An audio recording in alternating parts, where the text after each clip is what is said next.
নমস্কার বন্ধুরা, আমি প্রণয় মজুমদার এবং আপনাদের চ্যানেলে আপনাদের প্রত্যেককে স্বাগত জানাচ্ছি। দুটো চ্যানেল আছে, অ্যাস্ট্রো প্রণয় আর এটা, দুটো মিলিয়ে ভিডিও আছে। এটায় মাসিক রাশিফলগুলো দিই এবং বাদবাকি জিনিসগুলো ওই চ্যানেলে থাকে। তো সাথে থাকুন, রেগুলারলি আপডেটগুলো আসে। আর ডেসক্রিপশানে ফোন, হোয়াটসঅ্যাপ নাম্বার রইল, চাইলে ইচ্ছে হলে মনে হলে যোগাযোগ রাখবেন বা কথা বলবেন।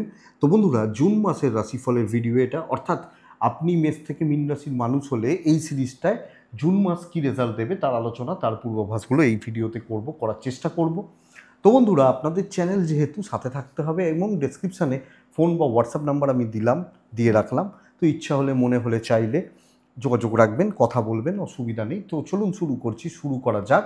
আপনি মেষ রাশির মানুষ হলে, মেষ রাশির যেহেতু ভিডিও এটা, জুন মাস আপনাদেরকে কী রেজাল্ট, কী ফল দেবে, এই ভিডিওতে আমি তার পূর্বাভাস বা তার আলোচনাগুলো করার চেষ্টাটা করছি। তো শুরু করছি বন্ধুরা, সময় নষ্ট না করে। দেখুন, মেষ রাশির জাতক বা জাতিকাদের জন্য এমনিতেই একটা 7.5 চাপ চলছে, প্রেশারটা রয়েছে, বৃহস্পতির শিফট হওয়া, মুভমেন্ট হওয়া, আবার অপরদিকে রাহু কেতুর ট্রানজিট হয়েছে, কালসর্পযোগের একটা পরিস্থিতি তৈরি হচ্ছে এ মাসের ক্ষেত্রে, এবং কালসর্পদোষ 5th এবং 11th হাউসের ওপর তৈরি হয়েছে। তো সামগ্রিকভাবে দ্বাদশে শনি, একাদশে রাহু এবং কেতু 5th হাউসে, তৃতীয়ায় বৃহস্পতি, মঙ্গল নিচস্থ অবস্থায় থাকছে কর্কট রাশিতে, দিয়ে মাস শুরু হচ্ছে, বুধাদিত্য যোগ তৈরি হচ্ছে, সেটা বৃষ রাশির ঘরে তৈরি হচ্ছে।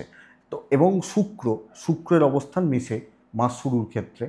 তো এই হচ্ছে গ্রহগত স্থিতি। তো বন্ধুরা, প্রথমত বুঝবেন, সপ্তমপতি দ্বিতীয়পতি রাশিতে অবস্থান, এটা কোনো না কোনোভাবে মেষ রাশির শরীরগত দিক কিন্তু একটু সাবধানে, সতর্কতা অবলম্বন করে চলা উচিত। ইউরিনাল কোনো রকম সমস্যা, ডাইজেস্টের কোনো রকম প্রবলেম, এটা আসতে পারে, হজম সংক্রান্ত প্রবলেম, ছোটোখাটো চোটাঘাত, দুর্ঘটনার একটা যোগ থেকে যাচ্ছে। তো সামগ্রিকভাবে এটা লক্ষ্য রাখবেন এবং গুরুজনদের স্বাস্থ্য একটু খেয়াল রাখতে হবে, বিশেষত মাতৃস্থানীয় ব্যক্তিদের শরীর স্বাস্থ্য, মেষের মানুষজনদেরকে একটু খেয়াল রাখতে হচ্ছে। সন্তানের শরীর ভালো রয়েছে, বাচ্চার শরীরটা ভালো থাকবে, পার্টনারের শরীর আশা করছি ভালো থাকবে। কিছু ক্ষেত্রে একটু আপস অ্যান্ড ডাউনস হতে পারে, কিন্তু ওভারঅল ভালো থাকার কথা। আমার ইউরিনাল পোর্শন, ইউরিনাল কোনো প্রবলেম, পেট বা হজমের কোনো রকম প্রবলেম এবং কিছু ক্ষেত্রে একটু ব্রিদিংয়ের প্রবলেম, এটা আসতে পারে, লক্ষ্য রাখবেন। তো দেখতে হচ্ছে। দেখুন বন্ধুরা, মোটামুটি শরীর চলবে, মায়ের শরীরটা খেয়াল রাখবো আমি মেসের মানুষ হলে। ট্যুর অ্যান্ড ট্রাভেল ভালো রেজাল্ট দিচ্ছে এবং অফিসিয়াল কোনো ট্যুরও হতে পারে এবং কোনো ফ্যামিলি ট্যুরও হতে পারে। যদি ট্যুর বা ট্রাভেলের ব্যাপার থাকে, ঘোরা বা ভ্রমণের ব্যাপার থাকে, যেতে পারেন, এক্সপেক্টেড সেটা আপনাকে পজিটিভ রেজাল্ট দেবে। ইনভেস্টমেন্ট দেখে করতে বলবো। ইনভেস্টমেন্টের মতো ব্যাপার, বড় খরচা, অবশ্যই বন্ধুরা একটু দেখে বা বুঝে করবেন, কারণ ইনভেস্টমেন্টের একটা চাপ রয়েছে। ভুল ইনভেস্টমেন্ট, একাদশে রাহু, হঠাৎ করে কোনো ইনভেস্ট করে ফেললাম, খরচা করে ফেললাম, নেগেটিভ হয়ে গেল। রেগুলার খরচাগুলো মেনটেন করতে পারবেন, ক্যাশ ফ্লো ভালো থাকছে, ম্যানেজেবল। কিন্তু বন্ধুরা, আমি বড় খরচা সামলে করতে বলছি। রেগুলার খরচা, যেমন ধরুন ইলেকট্রিসিটি বিল, মোবাইলের রিচার্জ, মুদিখানার দোকান, বাজার হাট করা, গাড়ির তেল ভরা, এই যে খরচাগুলো, বা ছেলে মেয়ে স্কুল ফিজ, টিউশন ফিজ, এগুলো নর্মাল খরচা চলবে। কিন্তু দেখুন, বড় খরচা যেটা আনএক্সপেক্টেড, ধরুন বাড়ির কোনো একটা কিছু কিনলাম 50,000 টাকা দিয়ে, এই খরচাগুলোকে একটু দেখে বা একটু বুঝে করতে হবে। তবে ওভারঅল ক্যাশ ফ্লোটা ভালো থাকছে, ক্যাশের প্রবাহ বা ফ্লো ম্যানেজেবল, এবং সেটাকে আপনি ভালোভাবে পজিটিভলি করতে পারেন, অসুবিধা নেই। বাট বড় খরচা একটু দেখে, ধার দেওয়া, ধার নেওয়া, এই ব্যাপারগুলোকে একটু দেখতেই হচ্ছে এবং একটু বুঝেই করতে হচ্ছে বা বুঝেই চলতে হচ্ছে। এটা আপনাদেরকে আমি রিকোয়েস্ট বলবো। তাহলে ট্যুর ভালো হচ্ছে, টাকার ফ্লো ভালো হচ্ছে, হেলথ একটু ভোগাচ্ছে, সন্তানের হেলথ ঠিক আছে। চাকরির জায়গাটা কেমন হবে, কারণ ইনকাম হয় চাকরি থেকে বা বিজনেস থেকে। আমি বলতে পারি বন্ধুরা, আমি যদি বিজনেস দেখি, ব্যবসা কিন্তু ভালো হবে, কম বেশি ভালো হচ্ছে। 30 দিন আমি আশা করতে পারি, 15 দিন ভালো ব্যবসা চলছে, কাস্টমার স্যাটিসফ্যাকশান থাকছে এবং ব্যবসার যে চাপ, হ্যাঁ দেখুন, মার্কেট এই মুহূর্তে একটু ড্যামেজই রয়েছে ওভারঅল সব ফিল্ডের ক্ষেত্রেই, সব মানুষজনদের ক্ষেত্রে, শুধু মেষ, বৃষ, তুলা বলে ব্যাপার নয়, একটু চাপ রয়েছে। বাট ওভারঅল বিজনেসের ফ্লো কিন্তু ভালো হচ্ছে এবং বিজনেস বাড়ার কথা, রেগুলার কাস্টমার থাকার কথা, মহাজনদের সাপোর্ট পাবেন, কিছু ভালো মানুষের সাপোর্ট পাবেন, যারা আপনাকে সাপোর্ট করছেন যে না তুমি ভাই দোকান চালাচ্ছ, চলো চলো আমি তোমার থেকে মাল নেবো, এই সাপোর্টটা থাকছে। বিজনেসে কিছু ইনভেস্টমেন্ট করা যায়, নতুন প্রোডাক্ট নতুন ফ্র্যাঞ্চাইজি নেওয়ার ব্যাপার থাকলে নেওয়া যায়। পার্টনারশিপ বিজনেস ভালো হচ্ছে না, শত্রুতার জায়গা একটা থেকে যাচ্ছে। বন্ধুরা, কাস্টমার ডিল, কাস্টমারদের সাথে কথাবার্তা বলা, এটাকে একটু দেখবেন, কারণ কিছু ক্ষেত্রে না আপনার ওই স্পিকিং পাওয়ার বা কথা বলার সমস্যা একটা তৈরি হতে পারে। আপনি এটাকে নজর রাখছেন, এটাকে খেয়াল রাখছেন। তো ওভারঅল ব্যবসা ভালো হচ্ছে। নতুন কোনো বিজনেস শুরু করতে চাইলেও শুরু করবেন, করতে পারেন। এটা যদি ভেবে নেন যে 7.5 চলছে শুরু করব তাহলে কি হবে, তাহলে আপনি আবার 7.5 বছর পর ভাববেন, কারণ 7.5 বছর চলবে, 7.5 বছর পরে ভাববেন। তো যদি বিজনেস শুরু করতে চান আগে দেখুন, একটু রিসার্চ করে নিন, এবং আপনি মনে হলে আপনার ব্যবসা বা বাণিজ্য আপনি শুরু করুন, অসুবিধা নেই। আমি চাকরির জায়গা বা চাকরি ক্ষেত্র, চাকরির দিকটা যখন দেখছি বন্ধুরা, আমি দেখতে পাচ্ছি চাকরি করা বা চাকরি চালানো ক্ষেত্রে, চাকরি এগোনোর ক্ষেত্রে দেখুন যেটা ঘটনা বা ব্যাপার, প্রচণ্ড একটা প্রেসারের জায়গা কিন্তু আপনার থাকছে। প্রচণ্ড একটা প্রেসার বা প্রচণ্ড একটা চাপের জায়গা চাকরি ক্ষেত্রে তৈরি হচ্ছে। এবং দেখুন, ভয় এটা নয় কি আমার চাকরি চলে যাবে, আমি চাকরি চলে যাওয়ার পরিস্থিতি পাচ্ছি না, কিন্তু দুটো জিনিস, ম্যানেজমেন্ট আপনাকে প্রেসারে রাখছেন, যেখানে কাজ করছেন, যেখানে চাকরি করছেন, ম্যানেজমেন্ট আপনাকে একটু প্রেসারে রাখবেন বা প্রেসারে রাখতে পারেন, এটা 1 নম্বর কথা। আমি শত্রুতার কথা ব্যবসার ক্ষেত্রে বলছিলাম, কলিগ, জুনিয়র বা যে কোনো লোকজনদের থেকে আপনি একটু শত্রুতা কিন্তু পাবেন। তো বন্ধুরা, কাজ ভালো হচ্ছে, দৈব সাপোর্ট করছে, এটা বুঝবেন। চাকরি কেউ আমার খেয়ে নিতে পারছে না, অসুবিধা নেই, এবং চেঞ্জ করা যাবে।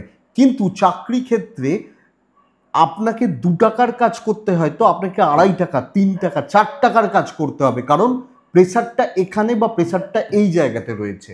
তো চাকরিতে চাপ বা প্রেসার প্রচুর, ম্যানেজেবল, চেঞ্জ করা যায়, চাকরি সূত্রে দূরযাত্রা করা যায়, এবং যদি কেউ অ্যাপ্লিকেশান জমা দেন, যদি কেউ অ্যাপ্লাই করেন চাকরির বা চাকরিগত দিকে, চলতে পারে। কিন্তু বন্ধুরা, মাথার মধ্যে চাকরির নিয়ে, চাকরির পরিবেশ নিয়ে, অ্যাম্বিয়েন্স নিয়ে একটা হেডেক কিন্তু থেকে যাচ্ছে, এটা বুঝবেন। চলে যাওয়ার জায়গা নেই। ফ্রেশার্সদের ক্ষেত্রে রেজাল্টটা ভালো হওয়ারই কথা বা ভালো হওয়ার জায়গা দেখাচ্ছে আপনি যখন মেষ রাশির মানুষ বা জাতক জাতিকা। তো এটা একটু দেখে নিন বা এটা একটু দেখে নেওয়ার দরকার রয়েছে। তবে ওভারঅল চাকরি ক্ষেত্র স্টেবল, চাকরি ক্ষেত্র, চাকরির পরিবেশ বা পরিস্থিতি যথেষ্ট ভালো, এক্সপেক্টেড। বন্ধুরা, দাম্পত্যটা কেমন হবে, হাজব্যান্ড ওয়াইফের সম্পর্কটা কেমন হচ্ছে? আর একটা কথা বলিনি, যারা বেকার রয়েছেন তাদের ক্ষেত্রেও কিছু রেজাল্ট আসতে পারে বা তাদের ক্ষেত্রেও কিন্তু কিছু ফলাফল আসতে পারে। এবার দেখব দাম্পত্য কেমন হবে। আমি এটা বলতে পারি, অনেক মেষ রাশি 7.5 শুরু হয়েই হঠাৎ করে হাজব্যান্ড ওয়াইফের সম্পর্কটা খারাপ হয়েছে, বহু মেষ রাশির মানুষজনদের, বহু জনের। কিন্তু বন্ধুরা, এটা ঘটনা বা এটা দেখা যায় যে দাম্পত্য জীবন, সপ্তমপতি এক ঘরে, প্রথম ঘরে এসছে, হাজব্যান্ড ওয়াইফের বন্ডিং ভালো হওয়ার কথা। এক তো প্রেম রোম্যান্স ভালো থাকছে, মিউচুয়াল আন্ডারস্ট্যান্ডিং, সাপোর্ট করা ভালো হচ্ছে। তো প্রবলেম বসে মেটান, আমার মনে হয় মিটবে, এটা ঘটনা। ইভেন বিয়ের যোগাযোগ, বিয়ের দেখাশোনা, বিয়ের কথাবার্তা, এটাও এগোনো যেতে পারে। তো স্বামী স্ত্রীর সম্পর্কটা ভালো করার জায়গা রয়েছে। বাট আপনি যখন একজন হাউস ওয়াইফ, ইনলস থেকে প্রবলেম কিন্তু থাকবে। শ্বশুর বাড়ি, বাড়ির মানুষজন, তাদের সাপোর্ট প্রপার হয়তো আপনি পাচ্ছেন না। তো এই জায়গা বা এই দিকটা আপনাকে খেয়াল রাখতে হচ্ছে আপনি যখন মেষের মানুষ বা জাতক জাতিকা, এবং তাহলে ওই জায়গাটা আমি খেয়াল রাখবো। বাট স্বামী স্ত্রী দুজনের বন্ডিং, দুজনের রিলেশনশিপ এক্সপেক্টেড বেটার। প্রেম ভোগাবে, কারণ একটা কালসর্পের পরিস্থিতি রয়েছে। আপনি মেষ হলে আপনি প্রেম করছেন, প্রেমের ব্যাপার বা প্রেমের জায়গা আপনি লক্ষ্য রাখছেন, নজর রাখছেন বা খেয়াল রেখে চলছেন। প্রেম কিন্তু ব্রেক করতে পারে, প্রেমে কাট আসতে পারে, অর্থাৎ প্রেমটা কাট হলো, প্রেমটা কেটে গেল, বা প্রেমে কোনো গন্ডগোল ঝামেলা অশান্তি এলো। তো এটা বন্ধুরা দেখুন, প্রেম সংক্রান্ত ব্যাপার, বন্ধু বান্ধবী, বন্ধুত্বের জায়গা আমার মনে হয় না খুব একটা ভালো। তো বন্ধুত্ব এবং প্রেম থেকে লক্ষ্য রাখা উচিত। ভালো কিছু সিনিয়র, ভালো কোনো সিনিয়র, ভালো কোনো অ্যাডভাইজার, তাদের সাপোর্ট পাওয়া, ভালো কোনো মানুষ, তার হেল্প পাওয়া, ও এইটা কিন্তু ভালো হচ্ছে বা এই দিকটা আমি ভালো বলতে পারি। আপনি যখন মেসের মানুষ বা জাতক জাতিকা হচ্ছেন। কিন্তু প্রেম লক্ষ্য রাখতে হবে, দেখে চলতে হবে, দাম্পত্য জীবন ভালো হচ্ছে, ছোটোখাটো পারিবারিক বিবাদের চান্সেস রয়েছে, খুচরো পারিবারিক বিবাদ, ছোটোখাটো পারিবারিক অশান্তি বা গোলযোগ এর যোগ বা এর জায়গা কিন্তু মেসের ক্ষেত্রে তৈরি হয়ে রয়েছে। তো পারিবারিক দিক, পারিবারিক শান্তি বজায় রাখুন। জমি জায়গা ভূমি বা প্রপার্টি নিয়ে কোনো রকম একটা সমস্যা, জমি সংক্রান্ত প্রবলেম, জায়গা সংক্রান্ত প্রবলেম, এটা কিন্তু আসতে পারে। কিছু খুচরো ভোগান্তি তৈরি হতে পারে। যদিও লিগাল ইস্যুস, লিগাল প্রবলেম, পুলিশি ঝামেলা, কোর্ট কাছারি সংক্রান্ত প্রবলেম, আমার মনে হয় না এটা আপনাকে বড় কোনো প্রবলেম দেবে। তো এটা ম্যানেজেবল, ম্যানেজ করে নিতে পারছেন। এবং যাদের চলছে তারাও ঠিকঠাক চলছেন। কিন্তু নতুন করে জমি নিয়ে, জায়গা নিয়ে, ফ্ল্যাট নিয়ে এগুলো বা কোনো বড় ইনভেস্টমেন্ট করে ফেললাম, এই জায়গাগুলো নিয়ে আমার একটা চাপ তৈরি হতে পারে। তো বন্ধুরা দেখুন, 7.5 জাস্ট শুরু হয়েছে, 1-2 মাস হলো। তো আমি এই মুহূর্তে দেখব, পরিস্থিতিগুলোর ওপর নজর রাখবো, চোখটা খুলে রাখবো, এটা হবে আমার নীতি। সন্তান নিয়ে ভোগান্তি, পঞ্চমে কালসর্প, সন্তান নিয়ে ভোগান্তি এবং যাদের প্রেগনেন্সি পিরিয়ড চলছে তারা কোনো রকম ভুলভাল কাজকর্ম করবেন না, ডাক্তারবাবুদের ঠিকঠাক পরামর্শ মেনে চলবেন। সন্তানের অ্যাক্টিভিটিস হতে পারে, অবাধ্যতা আসতে পারে, কথা না শুনতে পারে, অর্থাৎ সন্তানের ব্যাপার বা সন্তানের জায়গাগুলো এটা কোনো না কোনোভাবে আপনাকে একটা প্রবলেমে রাখছে। ভাড়া বাড়ি, ভাড়াটিয়া ম্যানেজেবল, এবং আপনি কারোর বাড়িতে ভাড়া রয়েছেন, কেউ আপনার বাড়িতে ভাড়া রয়েছে, এই যে জায়গা বা এই যে ব্যাপারগুলো এটা কিন্তু আপনি পজিটিভলি ম্যানেজ করতে বা হ্যান্ডেল করতে পারছেন। তো এই স্থানটা ভালো বলতে পারি। তো এই হচ্ছে সামগ্রিক একটা মেসের ক্ষেত্রে জিস্ট।